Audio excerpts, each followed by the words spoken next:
enviaram a dizer: vem e congreguemo-nos juntamente nas aldeias no vale de Ono. Porém intentavam fazer-me mal, e enviei-lhes mensageiros a dizer: estou fazendo uma grande obra, de modo que não poderei descer. Por que cessaria esta obra, enquanto eu a deixasse e fosse ter convosco? Essa palavra fala de Neemias quando ele estava reconstruindo os muros de Jerusalém.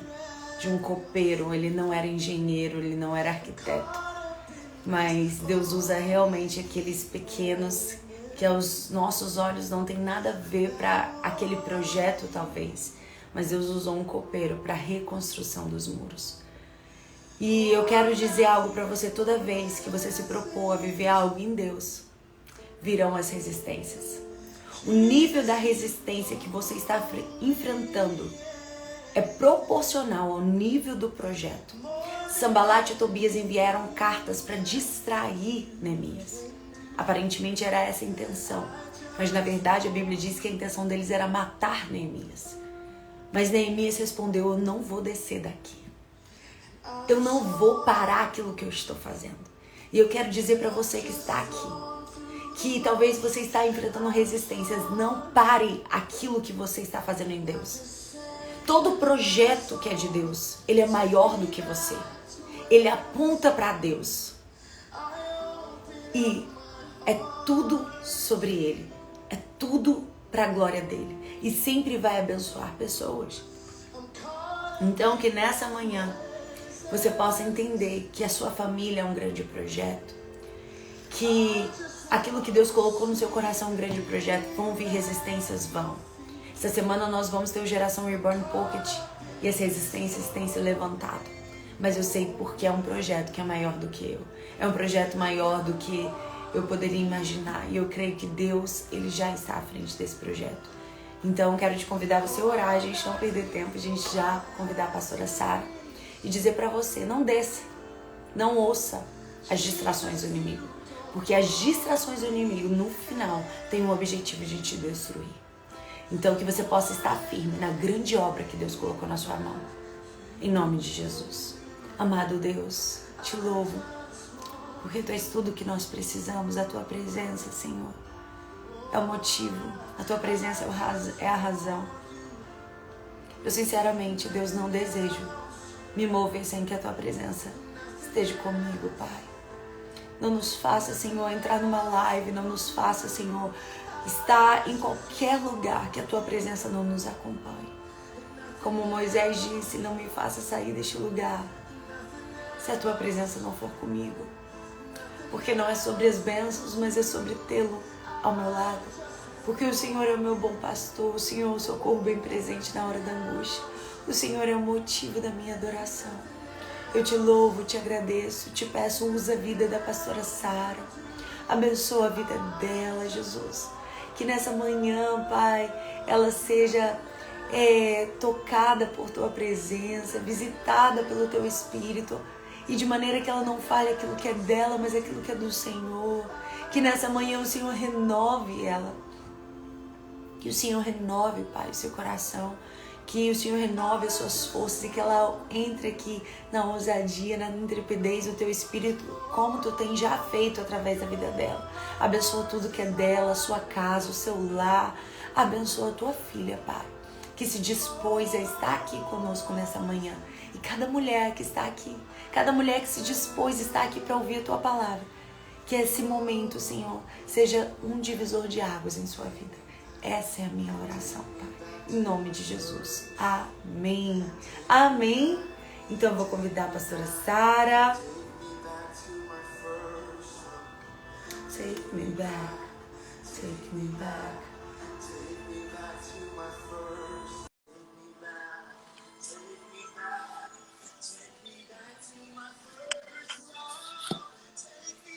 Oi, minha linda! Ei, que honra estar aqui, que honra, que alegria. A honra é minha!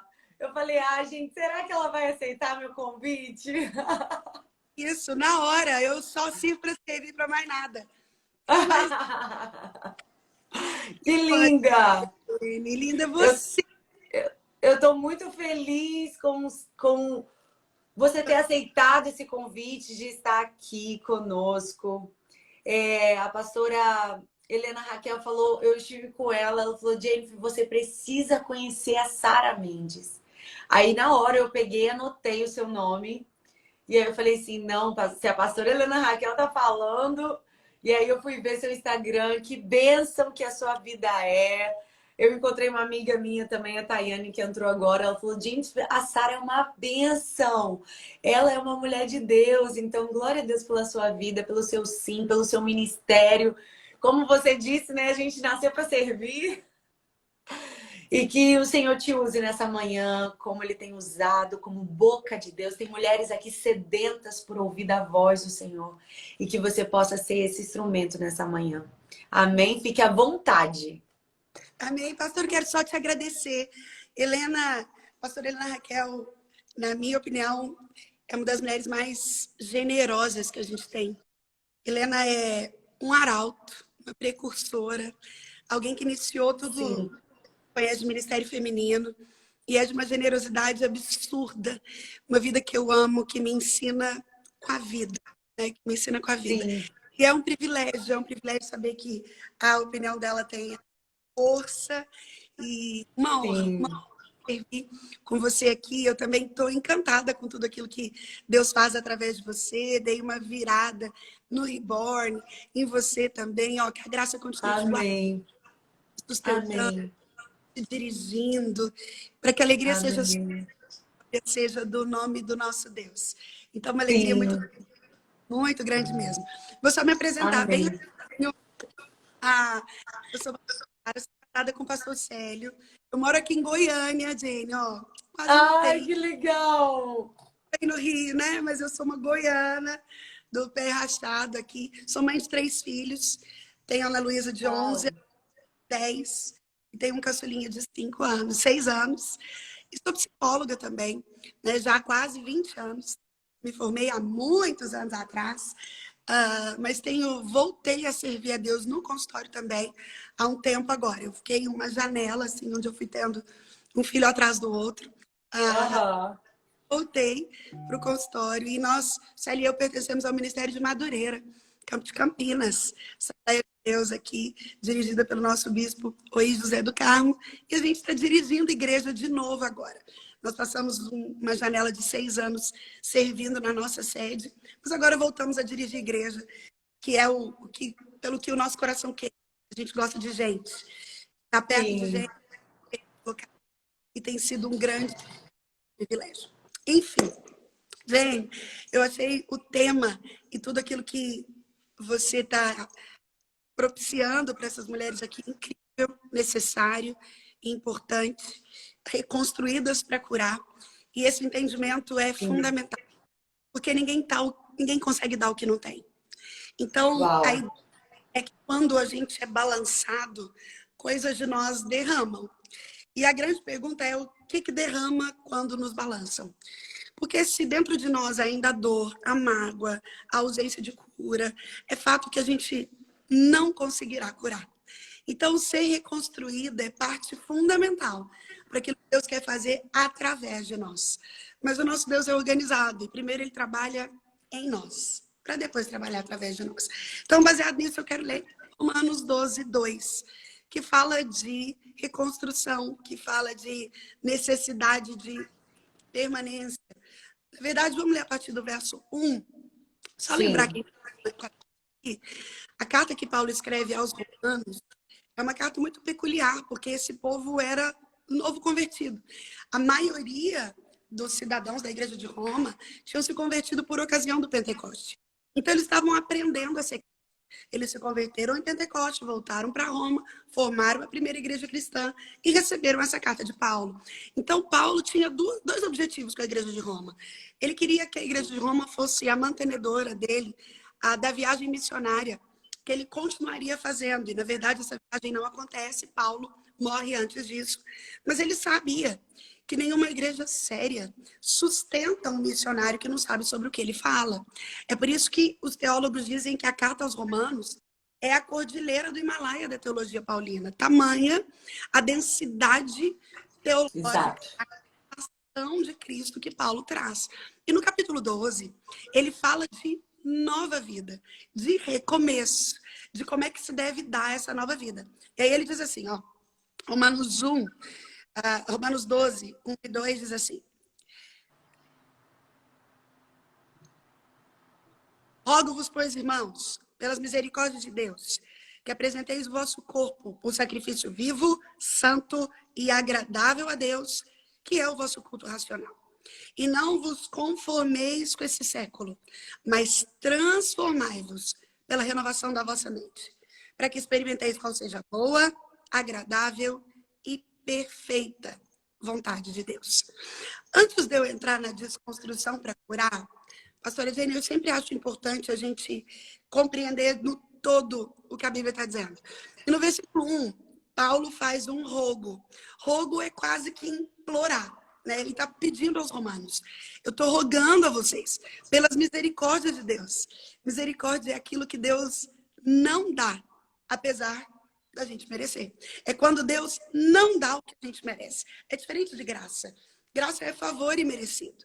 Mas misericórdia é Deus não dar aquilo que a gente merece. Então, a Bíblia diz que as causas de não sermos consumidos, porque elas são novas todas as manhãs. A ideia é que a gente acorda de manhã e Deus vê a gente acordar e fala: olha lá, Sara, deve pecar daqui a pouco de novo. Merecia a morte, porque o salário do pecado é a morte.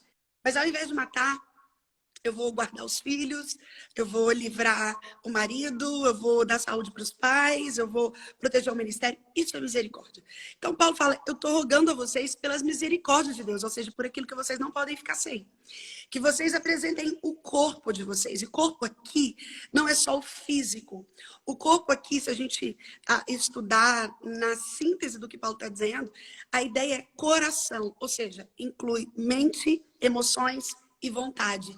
Paulo está dizendo: agora tudo que há em vocês deve ser apresentado a Deus como um sacrifício racional. Ou seja, não é sem intenção de ação. É aquilo que você orou aqui: Senhor, que tudo que a gente faça possa ser movido pelo Senhor, possa ser o Senhor mesmo quem dá. É isso que Paulo está dizendo. Que seja o meditar do meu coração e as palavras da minha boca sejam agradáveis a ti. É isso que Paulo está dizendo, que a gente possa agradar a Deus dessa forma. Mas no verso 2, que é o meu ponto aqui, ele diz: e não vos conformeis com esse século, com esse mundo. E conformar aqui, pastora, a palavra é autoexplicativa, mas às vezes a gente perde essa referência. Conformar aqui, a ideia é de entrar na forma. É ficar parecido, é ser moldado. Né? Se a gente for fazer um bolo em casa e a forma tiver um furo, vai ter furo no bolo. Se a forma tiver torta, o bolo sai torto. O que Paulo está dizendo é: não conforma, não entra na forma, não fica parecido com esse mundo. Mas, e esse mas aqui no português é uma conjunção adversativa, ou seja, Paulo apresenta uma ideia contrária ao que ele falou antes. Em vez de conformar, você vai ser transformado. Só que o transformar aqui tem duas características. Primeiro, ele está no imperativo, o verbo imperativo. Todas as vezes que no português o verbo está no imperativo, há uma implicância direta de ordem. Ou seja, ser transformado, ser reconstruída, recomeçar, não é opção. É ordem. É ordem para geral, não é para quem está com tempo sobrando, não é para quem acha que precisa. É ordem para todos nós. E tem uma segunda característica aqui. Esse verbo está no presente contínuo, o transformai-vos, que dá a ideia de processo. A ideia é que eu precisei transformar ontem. Eu preciso transformar hoje. Eu continuo precisando transformar amanhã.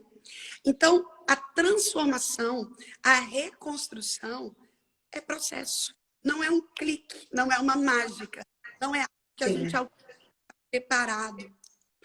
E aí, eu gosto da solução, do resultado disso. Para que experimenteis qual seja boa, agradável e perfeita. O que Paulo queria que a gente entendesse é que é impossível alcançar essa vontade boa, perfeita e agradável que Deus tem para dar, se a gente não estiver fazendo essas duas coisas primeiro. Não conformando e constantemente sendo transformado. E, pastor, por que eu escolhi esse texto para a gente falar de reconstrução? Porque se tem um lugar que precisa ser reconstruído em nós, não é o nosso espírito. Quando a Bíblia fala que a gente se encontra com Jesus e tudo se faz novo, essa obra se dá no âmbito do Espírito. O Espírito é o lugar onde Deus mora, é o lugar onde Ele se conecta conosco, é o lugar onde Ele distribui os dons, é o lugar onde a gente sente a presença dEle. Essa obra é no Espírito. Ela é imediata e a Bíblia diz que o Espírito veio de Deus e vai voltar para Deus que o deu. O corpo, que é essa segunda esfera que a gente tem, é esse lugar que a gente mora. É um lugar que vai envelhecendo, que sente dores, ele não muda por ocasião da conversão.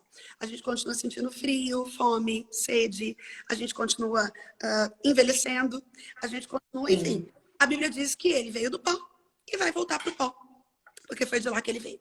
Mas e a alma? A alma é exatamente esse lugar onde moram as nossas emoções e as nossas vontades. É dor, alegria, medo, raiva, angústia, decepção, traição, humilhação, abuso, abandono. Todo tipo de circunstância que a gente já viveu. Todo tipo de emoção. Desde quando a gente estava lá na barriga da nossa mãe. Ah, pastor, é regressão? Não, é Bíblia. O Salmo 139 diz que ali já havia alma vivente. O Senhor nos teceu e de forma assombrosamente maravilhosa nos formou. É por isso que nós cristãos somos absolutamente contra o aborto, mesmo que antes da 12ª semana de gestação, porque a gente acredita que ali já há alma vivente, ou seja, já existe um indivíduo recebendo as primeiras impressões emocionais dentro da barriga. Então a nossa alma vai sendo formada ao longo desse processo e ela muda. É por isso que aqui em Romanos, Paulo vai falar dessa transformação que é processo, porque ela se dá no âmbito da... A palavra que Paulo usa é metanoia, é uma mudança de dentro para fora. Ou seja, eu organizo aqui e tudo é notado de mim. É disso que Paulo tá falando. Então, essa reconstrução que a gente precisa viver, essa transformação para alcançar a vontade boa, perfeita e agradável, não é no espírito. O que eu estou querendo que todo mundo que está nos acompanhando entenda, Jane? É possível ter um espiritual totalmente forte. Falar em línguas, profetizar, estar em dias na oração, e ainda assim ser arrebentado de alma. E ainda Meu assim, Deus! E ainda assim não conseguir jorrar cura, porque não foi curado. Né? Então, Paulo que te impede de alcançar a vontade boa, perfeita e agradável é essa ideia de se manter ausente de transformação. O grande problema é que lá em Pedro, 1 Pedro, vai dizer que há uma milícia pela nossa alma. Milícia do verbo militar. Fala de confronto, de combate, de luta. Satanás sabe que ele não tem poder para tocar no nosso espírito. Mas ele também sabe que quando ele toca nas nossas emoções, ele rouba de nós a alegria da salvação. Sabe essa alegria de quem sabe o que está fazendo aqui, de quem sabe as suas realidades espirituais, de quem pode viver com o peito encharcado, não só de expectativa, que é terrena, mas de esperança, que é eterna. Satanás rouba isso. Quando ele vai bagunçando as nossas emoções. E o grande problema, pastor, é que ao longo da nossa vida, essa viagem que se chama vida, que se dá do berço à sepultura, ela não é indolor. Ela não é indolor para nenhum de nós. Não há absolutamente ninguém no planeta que não sofra, que não tenha as dificuldades para enfrentar, que não tenha os gigantes para vencer, que não tenha os Isaques para entregar. A vida, em absoluto, não é indolor. E, ao longo dela, a gente vai recebendo o que eu chamo de tóxicos. Tóxico é aquilo que tem poder para destruir, ou até para matar. Sabe quando você passa na porta do hospital e lá está escrito cuidado, lixo tóxico? O que essa mensagem está te contando é, esse lixo, não toca nele. Ele é perigoso. Você pode se intoxicar de alguma forma. A gente vai recebendo tóxicos ao longo da vida, que vão exatamente para a alma. Por isso que a gente precisa se transformar. Via de regra, a gente tem 3 fontes de tóxicos. Óbvio que tem muito mais, mas essas 3 são as maiores. Primeiro são os pensamentos. Pastora, a nossa mente, já disse Joyce Meyer, é um campo de batalha. Uma pesquisa de uma universidade do Canadá afirmou recentemente que passam na nossa cabeça 6.800 pensamentos por dia. Meu Deus. Acordado. Porque a gente está pensando o tempo todo, né? Eu olho para aquele sofá, minha cabeça fala sofá. A gente está processando pensamentos o tempo todo. Mas a pesquisa disse que 82% dos pensamentos que passam na nossa mente por dia são negativos. São coisas do tipo: Meu Deus. vou conseguir, não vou chegar a tempo, fulano falou mal de mim, essa crítica eu não suporto, será que meu patrão está satisfeito? Pensamentos negativos. E isso é altamente tóxico. É por isso que a nossa geração experimenta uma doença nova que a gente na ciência humana chama de SPA, Síndrome do Pensamento Acelerado, que é não só a ideia de uma mente que cansa, mas de uma mente que não te dá trégua. Porque não é só sobre não descansar, é sobre reproduzir pensamentos o tempo todo. E isso é enlouquecedor. É por isso que as pessoas deitam para dormir e não dormem, porque a mente para. E a mente é esse lugar onde as coisas são geradas. Ela é um campo de batalha, né? A gente absorve,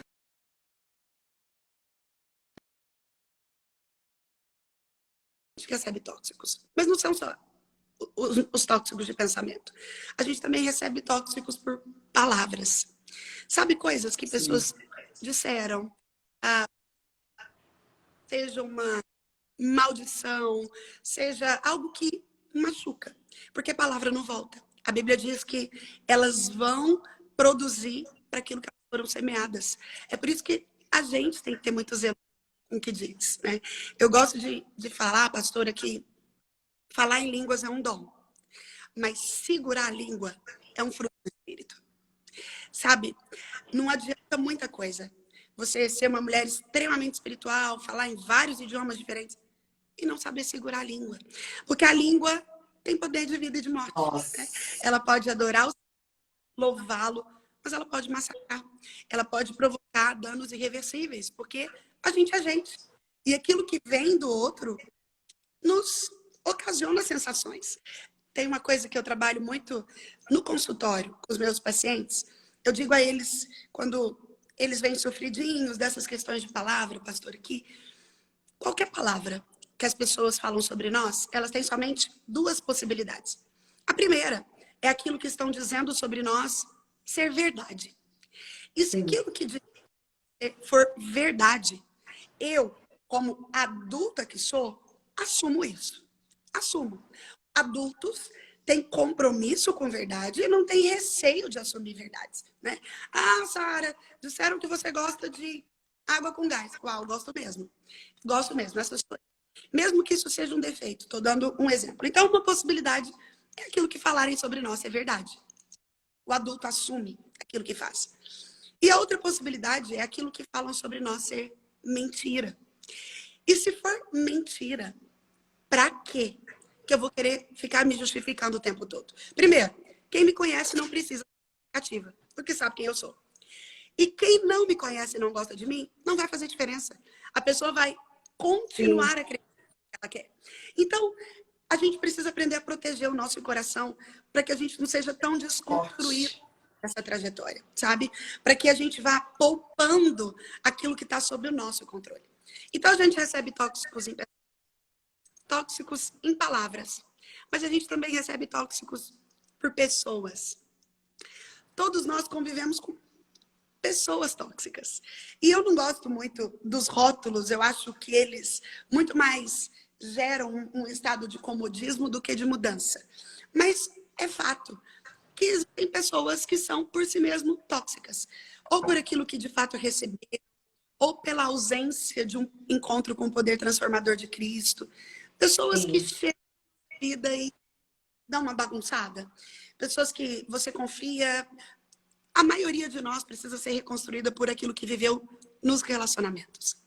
Verdade. É muito improvável que a gente precise se reconstruir por algo que a natureza nos fez, por algo... Geralmente, pessoas ferem pessoas. A gente está nesse eu gosto de pensar que não há ninguém respirando no mundo agora que não possa nos decepcionar. Não há. A gente está falando de gente. A gente está falando de pessoas falhas, caídas, com DNA dinâmico, que está tentando viver essa transformação diária para alcançar a vontade boa e agradável de Deus. Então, eu fiz esse briefing só para a gente entender por que é reconstruída. E por que Paulo é tão absoluto em falar que isso não é ordem. Viver transformação é uma ordem. Afinal de contas, se eu não faço isso, eu não tenho alegria. Eu vou acumulando os traumas. Pastor, depois da pandemia, a gente ainda está vivendo o resquício dela, mas ela fez com que os especialistas em saúde emocional fizessem novas pesquisas sobre isso no mundo. E as estatísticas foram assustadoras. Hoje, estima-se que 50% da população do planeta, que, segundo o censo novo, em 2023, vai chegar a 8 bilhões de pessoas. 50%. Uma para cada 2 pessoas tem ou terá algum tipo de transtorno emocional. A gente está falando de depressão, síndrome do pânico, transtorno bipolar, as psicoses, enfim. A realidade é tensa. A gente está falando do mundo em que 1 milhão de pessoas...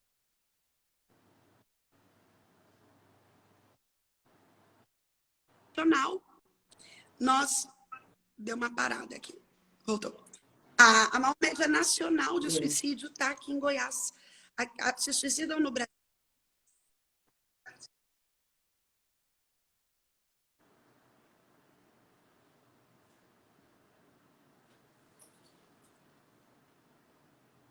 Deixa eu colocar aqui.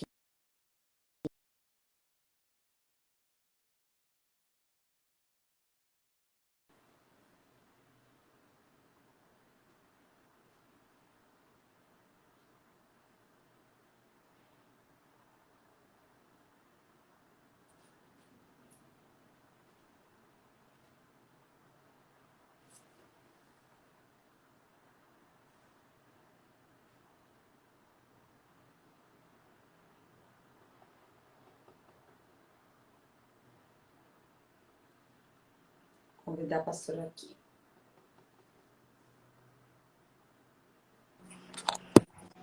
Ai, será que foi o meu? Acho que foi. Eu coloquei aqui no Wi-Fi. Troquei. Ai, será que foi? Vai pôs um filtro aqui porque tava ruim. Pastor, desculpa, será que foi o meu? Não tem problema, mas é a internet. Eu voltei? Voltei. Tá me ouvindo bem? Me vendo? Tô sim. Ai, que bom. Sim. Então, pastora, se a gente perde de vista essa ideia da transformação necessária, a gente não alcança essa vontade boa, perfeita e agradável de Deus. Sim. E é aquilo que vai testemunhar do poder de Deus para curar. Deus cura através de instrumentos que ele utiliza. Ser reconstruída para curar é pré-requisito de quem carrega essa presença de Deus. Então, eu quero falar aqui quais são as características dessa mulher que está trilhando esse caminho de ser transformada, de viver transformação, de entender que essa ordem é para ela e que o resultado disso é o alcance dessa vontade que traz plenitude, que traz gozo para a alma, que traz testemunho para quem está em volta, que nos faz chegar no propósito que Deus tem para todas nós. A primeira característica dessa mulher que está vivendo o processo de transformação sempre é que ela aprende a economizar energia emocional. O que é isso, pastor? Eu expliquei o que são as emoções aqui. Sim. Mas qual que é o lance de economizar energia emocional? A ideia é que todos nós temos uma porção emocional diária. O que é isso? Nós acordamos hoje, uma terça-feira, com a graça de Deus, e nós temos um programa para o dia, né? Se a gente não escreve... eu vou fazer live às 8, depois eu vou acordar as crianças, vou tomar café, enfim, a gente se programa. E é como se o nosso emocional disponibilizasse uma quantidade de energia suficiente para aquilo que a gente quer viver. Mas o grande problema é que a vida é cheia de intercorrências. A gente não sabe. E quaisquer coisas sugam uma energia que às vezes a gente não está preparado para entregar. Às vezes alguém que vem na nossa casa e atrasa, você sair um pneu do carro ou da moto furar, isso te faz entregar uma energia emocional que a gente não tem. Então a ideia é que na reserva, sabe um tanque de gasolina que está na reserva e você fala, uau, preciso encher. Mas a gente, via de regra, não consegue encher. Porque a gente é bombardeado por coisas o tempo todo. Sejam elas das mais variadas fontes, do pensamento, das palavras, das pessoas, das circunstâncias. Então, aprender a economizar energia emocional é o grande lance para ser reconstruída e curada. Por quê? A ideia é que eu olho para uma coisa e falo, eu não vou sofrer por isso. Porque você concorda comigo que a vida já vai trazer momentos em que a gente não vai ter opção? A gente vai chorar, a gente vai ficar triste, a gente vai ficar ansioso. Todos nós vamos viver momentos em que a gente não tem opção. Sim. Vai sofrer. Então, a Sim. ideia é, para que eu vou sofrer naqueles momentos que eu tenho opção de não sofrer? De não sofrer. Porque eu vou continuar ali. Agora, o meu ponto aqui é que muitas vezes nós somos o próprio agente causador desse sofrimento. Quer ver uma coisa que mina aquilo que esgota a gente e que tira toda essa nossa capacidade de economizar energia emocional? Reclamação. É o primeiro ponto aqui. A reclamação, além de não ter como fonte o próprio Deus, ela suga as nossas energias. Ela rouba o que nós temos de melhor. Pessoas que reclamam muito, elas agem contra aquilo que a Bíblia diz que é um mandamento, que é viver em contentamento, não é? A Bíblia diz que nós devemos viver contentes, gratos. Tem uma coisa que eu gosto de observar. Algumas pessoas acreditam que Deus é como um pai bravo, que fica lá de cima falando, ó, vamos ver se eles descobrem a minha vontade para a vida deles. Já viu gente falar, ai, pastor, eu não sei qual é a vontade de Deus para minha vida. Sim.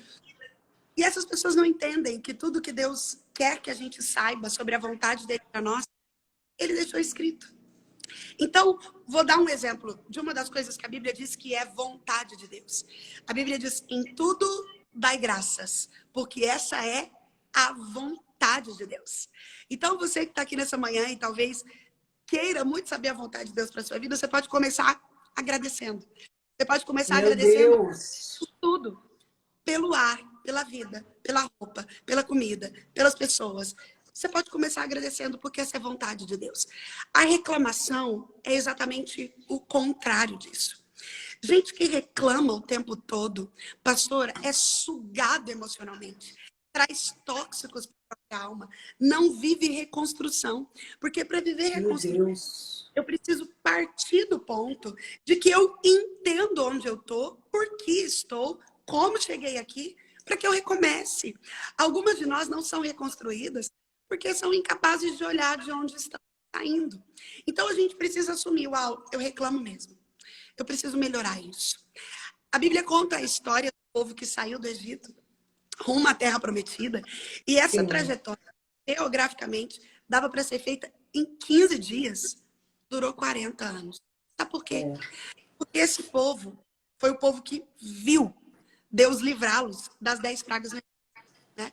Era o povo que viu os gafanhotos, as baratas, as rãs, a morte dos primogênitos, e Deus os livrava. Esse povo foi o povo que viu Moisés levantar um cajado em frente ao Mar Vermelho e o mar simplesmente se abrir e eles passaram. Esse povo foi o povo que viu o maná ser derramado sobre a vida todos os dias. Esse povo viu as roupas dele envelhecerem nos desertos. Esse povo viu os sapatos dele não ficarem velhos. Esse povo viu a coluna de fogo para esquentar à noite, a nuvem para tampar o sol do dia e reclamava. Era um povo que murmurava. Era um povo que nada estava bom. Era um povo que Deus revelava para ele que nada estava bom. O resultado disso foi 40 anos de deserto. Deus é contra a reclamação. E mesmo se ele não fosse, Só a informação de que ela suga a minha energia, ela rouba a minha alegria, ela me esgota e não me deixa economizar energia emocional para viver o processo de transformação, devia ser suficiente para a gente começar a vigiar nas nossas reclamações. Nós Meu somos Deus. o nosso olhar é atento. Então, via de regra, a gente reclama muito. A gente reclama da bagunça do filho, a gente reclama do trânsito, a gente reclama. E Verdade. isso, as energias, isso rouba essa energia que a gente já não tem para a gente já não tem para nós mesmas. Então, Sim. A reclamação é um ponto de esgotamento importante, de ser minado. Um segundo que eu queria falar aqui é o passado como estilo de vida. Pastora, a gente tem o desafio de entender que passado não pode ser coveiro. Passado precisa ser pedagogo. Tem a diferença dessas profissões? Um coveiro enterra coisas. Um pedagogo ensina coisas. Passado, na vida de uma mulher que quer ser reconstruída, é pedagogo. Ele nos ensina. Paulo vai dizer aos Filipos que nós não devemos ficar. Ele fala, eu estou deixando as coisas que para trás ficam, porque eu estou avançando para aquelas que diante de mim estão. Uma mulher reconstruída com o objetivo de curar precisa deixar o passado para trás. As 3 principais doenças da nossa geração, a depressão, a ansiedade e o estresse, são doenças dos excessos. A depressão nada mais é do que excesso de passado. É gente aprisionada no passado. E aqui tem uma coisa importante. Não é só o passado ruim que aprisiona. Alguns de nós estão aprisionadas no passado. Porque você não sabe o que eu vivi, foi muito difícil. Sim. Eu nunca vou esquecer o que aconteceu naquele dia, enfim. Mas algumas de nós estão aprisionadas no passado bom. Estão aprisionadas porque foi bom. Ah, eu não esqueço. Bom era naquele tempo, era aquela época que era bom. E Deus diz, olha, você quer ser reconstruída? Você quer que eu te coloque no lugar para que você seja um agente de cura? Não tome o passado como vida. Deixa o passado no lugar dele. O tempo para viver, o momento da existência, aquilo que eu faço na sua vida é no hoje, é no presente, é no agora. E é no futuro. Aleluia! Quem tenho receios, pastora, com quem fica muito esperando algo novo, sabe? Eu amo esse cântico, eu canto ele, eu quero viver algo novo, mas eu receio de pensar que quem está sempre esperando o novo não usufrua do hoje. Não entenda que o hoje é presente. Meu Deus! É o único momento de segurança que a gente tem. O ontem já foi, o amanhã incerto. Estou sempre no algo novo, no algo novo. E Deus é um Deus de novidade, Ele tem novidades para todos nós.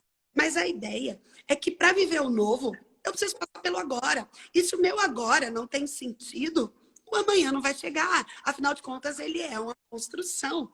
Então é muito importante que a gente nem viva no passado, aprisionado ali, mas também não fique no amanhã, porque isso é ansiedade. A mulher de Provérbios diz assim... num dos versículos, acho que é o 25, diz, e quanto ao dia de amanhã, não tem preocupações. Aquela mulher virtuosa não era ansiosa. Ela vivia o hoje, nem preocupada com amanhã, nem aprisionada no passado. Não há como alcançar a vontade boa, perfeita e agradável de Deus, estando conformada e não sendo transformada. E isso acontece no agora. O passado vida adoece. E adoece mesmo. Não adoece só o físico, adoece a alma. Que é esse lugar onde Satanás está militando para encontrar um lugar. Outra forma de economizar energia emocional é reclamar. Além de não viver no passado, a gente também economiza energia emocional quando a gente deixa de viver a vida alheia. Meu Deus! Sabe? A nossa geração de mulheres, a mulher pós-moderna, nós aqui no século XXI, chegamos a lugares nunca antes, mas nunca. A nossa geração tem mulheres nas mais variadas áreas de atuação. Das 100 maiores CEOs do Brasil, 20 já são mulheres. Nas universidades de medicina, 70% das cadeiras são ocupadas por mulheres. Sim. Nós tínhamos, até pouco tempo atrás, uma presidenta da República, uma mulher sentada na principal cadeira da nação. A mulher chegou a lugares nunca antes imaginados. Verdade. Mas sabe, nunca houve uma geração de mulheres tão arrebentada de alma como a nossa. Verdade. A nossa geração de mulheres adoeceu. É uma geração adoecida. Ela Meu Deus. é vulnerável, extremamente incapaz. E olha, essa mulher é forte, ela trabalha, ela segura a família, ela vai, ela resolve, ela faz 30 coisas no dia. Mas só ela e Deus sabem como é que ela está por dentro. E muitas vezes, isso vem desse que é o ponto nevrálgico de adoecimento da nossa geração, que é a comparação. Meu Deus. Eu gosto que a comparação é inimiga da gratidão. Quando eu me comparo, eu não consigo agradecer por aquilo que eu tenho e sou. Quando eu me comparo, eu ajo de forma injusta comigo e com o outro. Porque para a comparação ser legítima, você consegue entender que as duas... Por exemplo, vamos supor que eu vou comparar alguém comigo. Essa Sim. pessoa tem 40 anos, ter passado por 3 gestações, ter nascido num lar cristão. Essa pessoa teria que ter nascido em Goiânia. Ou seja, geralmente, as comparações que a gente tem são totalmente desprovidas de equilíbrio para comparar. Eu comparo a minha Exato. vida da blogueira famosa. Isso é adoecedor. A internet, que pode ser esse veículo... Eu penso, olha isso, a gente está aqui no milagre da internet. Existem 330 pessoas agora aqui, dos mais variados lugares do país, do mundo, conectadas com a gente. Isso é um milagre. Mas, ao mesmo tempo, se a gente não souber usar com zelo aquilo que a internet traz, a gente adoece. Porque a gente parte do princípio 100% do que postam aqui é verdade. E a gente esquece que ninguém vem pra cá quando tá feio, quando tá triste, quando tá doente, quando tá... A gente posta a melhor foto, no melhor ângulo, no melhor jeito. Isso é todo mundo. É a blogueira que você segue, é todo mundo. E aí a gente vem pra cá, acredita que isso aqui é vida real. E eu me lembro, pastora, como eu disse, eu tenho 40 anos. Uhum. Quando eu... A minha realidade, o mundo para mim, era resultado de 3 coisas. O prédio que eu morava, a escola que eu estudava e a igreja que eu frequentava. O meu mundo era essas pessoas. Absolutamente tudo que eu via e via era relativo ou comparado à realidade dessas pessoas, que eram as únicas que eu conhecia. Hoje não. Hoje a gente vem aqui para a internet e a nossa plataforma de comparação é o mundo. Eu olho para a minha realidade e às vezes vejo uma amiga de escola de muitos anos atrás viajando com o namorado e ele é loiro, ele é rico e o pano de fundo é a Torre Eiffel. Aí eu penso, minha vida é uma droga. Tá tudo ruim para mim. Enquanto isso eu tenho que lavar essa pilha de louça. Por que eu não casei assim? Mas o que eu queria que as pessoas que estão com a gente entendessem é que viver a vida alheia é algo que mina as suas forças, não te reconstrói, e que a gente precisa ser curada disso para curar, por uma razão muito simples. Tudo aquilo que Deus queria que você tivesse para chegar no propósito que Ele tem para a sua vida, Ele já te deu. A ideia é que a gente nasce e Deus nos dá uma espécie de mala. E nessa mala, tudo que a gente precisa para chegar naquilo que Deus tem para nós, Ele colocou. O nosso problema é que, via de regra, a gente está de olho na mala da outra, sabe? Meu Deus! Aquilo que a outra tem. Aí a gente fica com o que falta e não com aquilo que a gente tem. E, pastora, isso mata. Isso enlouquece. Isso te afasta da reconstrução. Isso não te motiva a chegar na vontade boa, perfeita e agradável de Deus. Porque isso não é transformação. Transformação é passar pela ideia de que eu, como filha, tenho de um pai amoroso exatamente tudo aquilo que ele sabe que eu preciso. Exatamente porque ele me ama. Eu vou te dar um exemplo. Eu sou mãe de 3 crianças. E a minha filha tem 11, e o meu mais velho tem 6. Existem coisas que eu posso fazer e dar para minha filha mais velha. Ela já tem condições de receber. Ela está preparada para receber.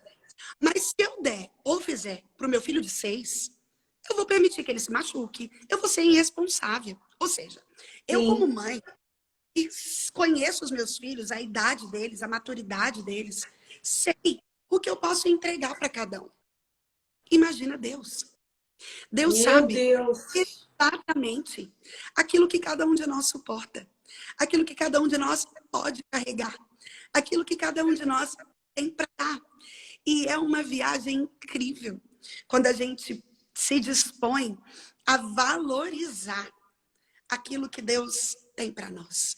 Eu gosto de dizer que isso já dá tanto trabalho que pessoas que estão focadas na própria vida não têm tempo para viver a vida alheia, porque percebem quantas coisas têm para serem melhoradas na própria vida.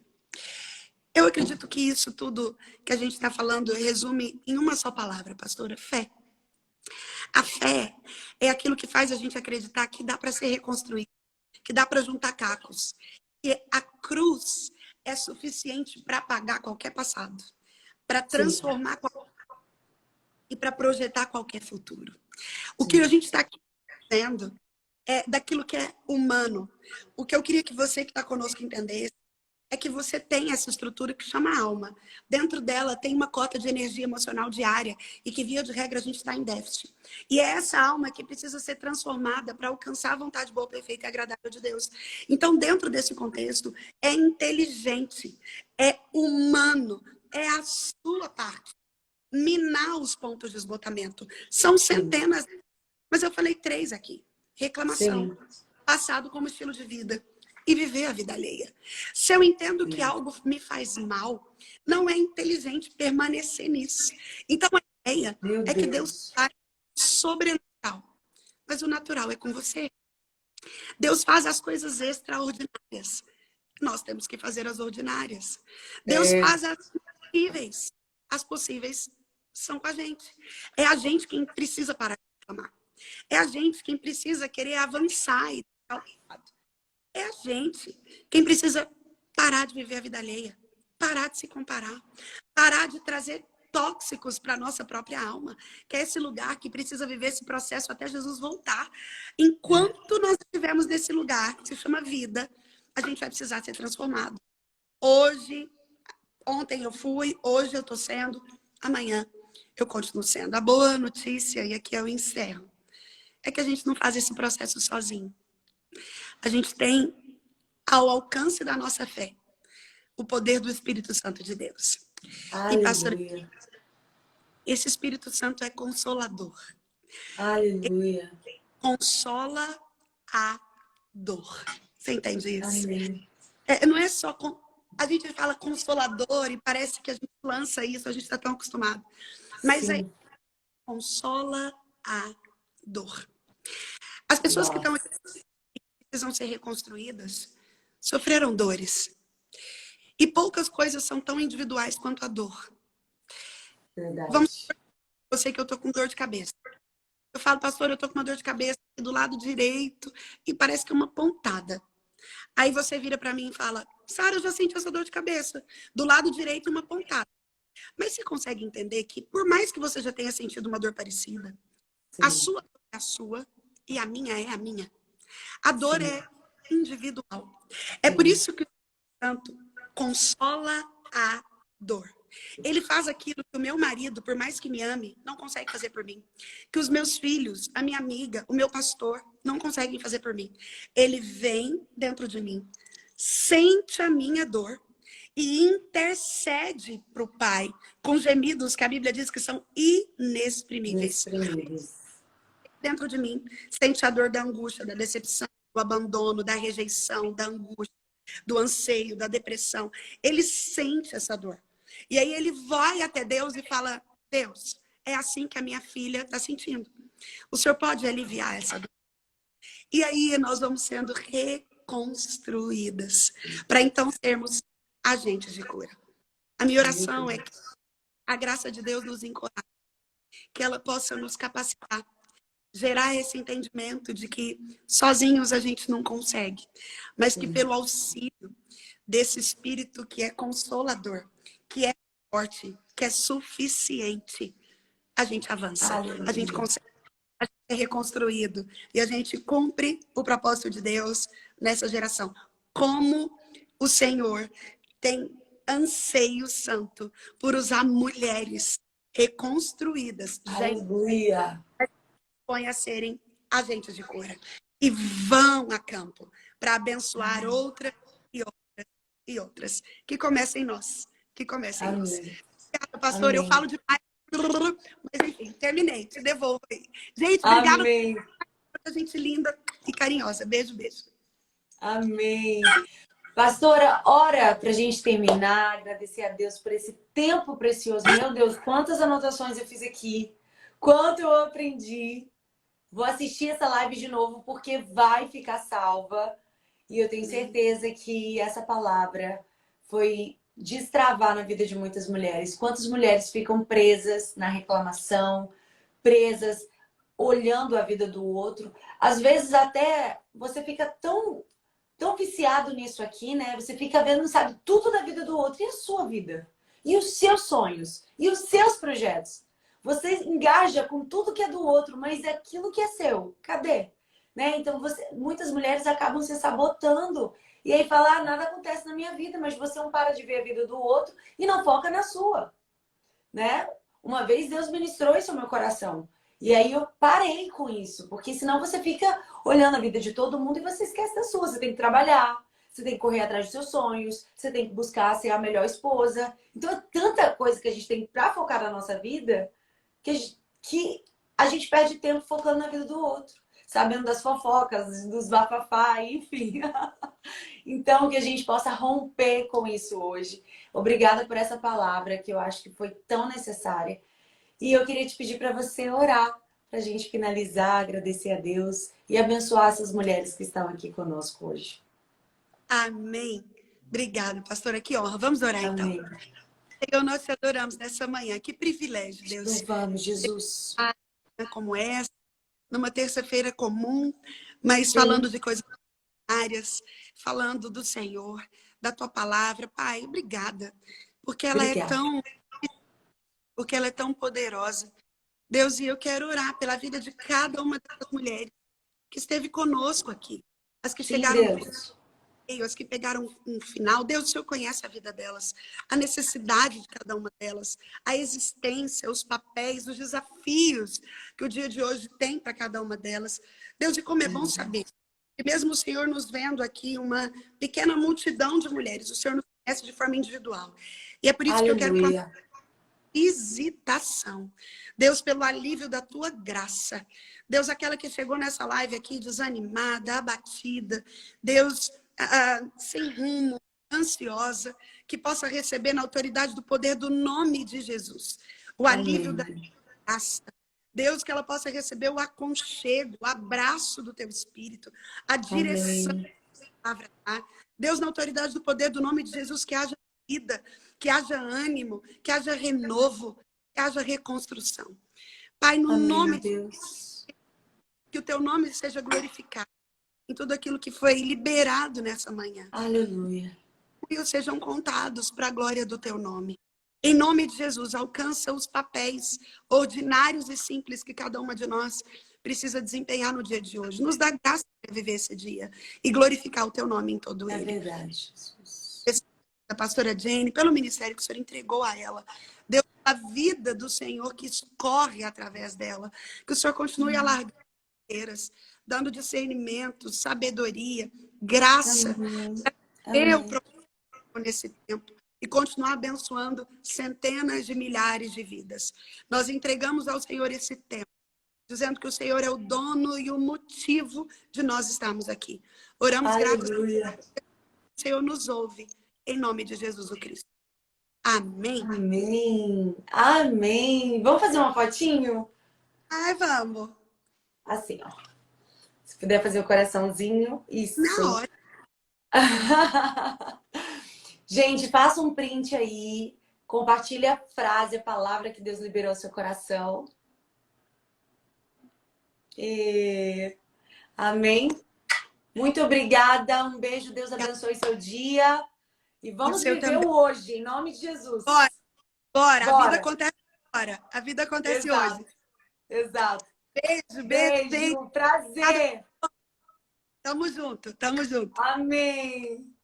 Beijo, tchau, tchau.